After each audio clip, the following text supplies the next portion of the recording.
ভিন্ডি বা ঢ্যাঁড়স, আবার ইংরেজিতে যাকে বলে লেডিস ফিঙ্গার, যা আমাদের রান্নাঘরে খুবই পরিচিত একটা সবজি। এর ইতিহাস বহু পুরনো। এটির উৎপত্তি আফ্রিকার ইথিওপিয়ায় এবং পরে মিশর, মধ্যপ্রাচ্য, ভারত ও আমেরিকায় ছড়িয়ে পড়ে। বিভিন্ন দেশে এটি বিভিন্ন নামে পরিচিত। এর স্লাইমি টেক্সচার অনেকের কাছে অপছন্দ হলেও সঠিকভাবে রান্না করলে এটি অত্যন্ত সুস্বাদু হয়। ঢ্যাঁড়সগুলো ভালো করে ধুয়ে এবার কেটে নেব। আমি খালি মুখের অংশটা বাদ দিয়েছি, তোমরা চাইলে হাফ হাফ করে কেটে নিতে পারো।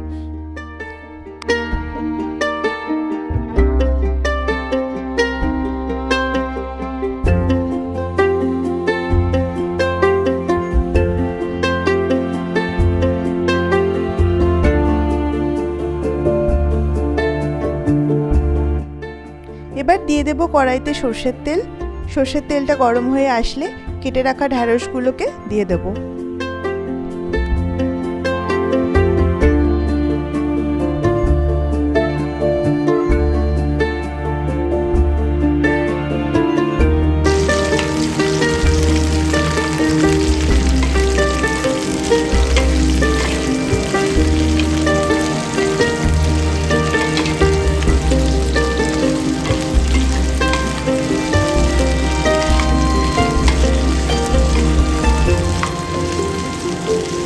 নুন হলুদ আগের থেকে মাখিয়ে রাখিনি, কারণ ঢ্যাঁড়সের স্লাইমি টেক্সচারের সাথে চিটকে যায়।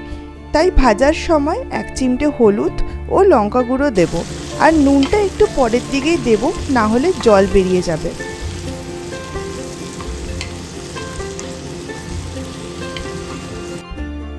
ঢ্যাঁড়সটা অল্প ভাজা ভাজা হয়ে এসছে। এবার আমি কিছুটা নুন আর একটু মিষ্টি দেব। নুনের পাশে আমি সব রান্নাতেই একটু মিষ্টি দেওয়া পছন্দ করি, যাতে রান্নার স্বাদটা ব্যালেন্স থাকে। ঢ্যাঁড়সটা ভাজা হতে থাকুক। এর ফাঁকে একটা বাটিতে আমি হাফ চামচ সাদা সর্ষে, হাফ চামচ কালো সর্ষে আর 2 চামচ মতো পোস্ত জল দিয়ে কিছুক্ষণ ভিজিয়ে রাখবো। ঢ্যাঁড়সগুলো ভাজা হয়ে গেছে, এবার আমি একটা প্লেটে তুলে নেব। এবার ভেজানো সর্ষে পোস্তটাকে সাথে নুন আর কাঁচা লঙ্কা দিয়ে পেস্ট করে নেব। আমার কাছে শিলনোড়া নেই বলে আমি গ্রাইন্ডারে পেস্ট করেছি, তোমরা শিলনোড়াতে করতে পারো, তার স্বাদ আরও ভালো হয়। এবার কড়াইতে যে ঢ্যাঁড়স ভাজার তেলটুকু আছে তার মধ্যে আর একটু সর্ষের তেল দিয়ে দেব। তেল গরম হলে কালো জিরে আর 2টো শুকনো লঙ্কা ফোড়ন দিয়ে নেব।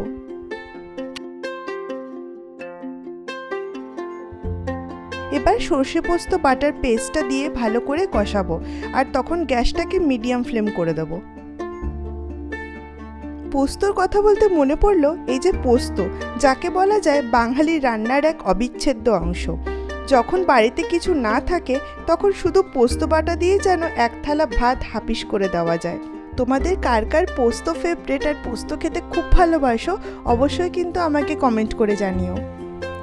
পোস্তটা কষতে কষতে যখন সাইড দিয়ে তেল বেরোবে, তখন স্বাদ মতো একটু নুন, একটু মিষ্টি দিয়ে আর একটু হলুদ গুঁড়ো আর একটু লঙ্কা গুঁড়ো দিয়ে ভালো করে আরেকবার কষাবো। এবার আমি ঢাকা দিয়ে 3 মিনিটের জন্য রেখে দেব।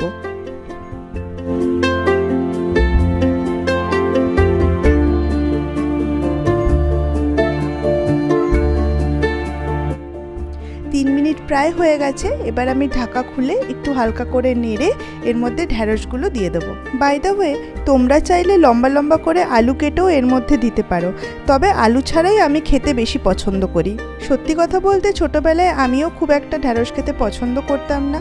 শুধু ঢ্যাঁড়স কেন, কোনো সবজি আমার মুখে রুচতো না। তবে এরকম করে রান্না করলে কারোর প্লেটে একটুও পড়ে থাকবে না, এইটুকু গ্যারেন্টি। রান্না প্রায় শেষের মুখে। এরপর অল্প একটু জল দিয়ে নাড়িয়ে নেব, ঢ্যাঁড়সের গায়ে মশলাটা ভালোভাবে যাতে লেগে যায়। ব্যাস, তাহলেই ঢ্যাঁড়স পোস্ত রেডি। ভাত হোক বা রুটি, দুয়ের সাথেই খুব ভালো লাগে এই ঢ্যাঁড়স পোস্তটা। যাই হোক, ভিডিওটা কেমন লাগলো আমাকে জানিও। দেখা হচ্ছে খুব তাড়াতাড়ি। টাটা।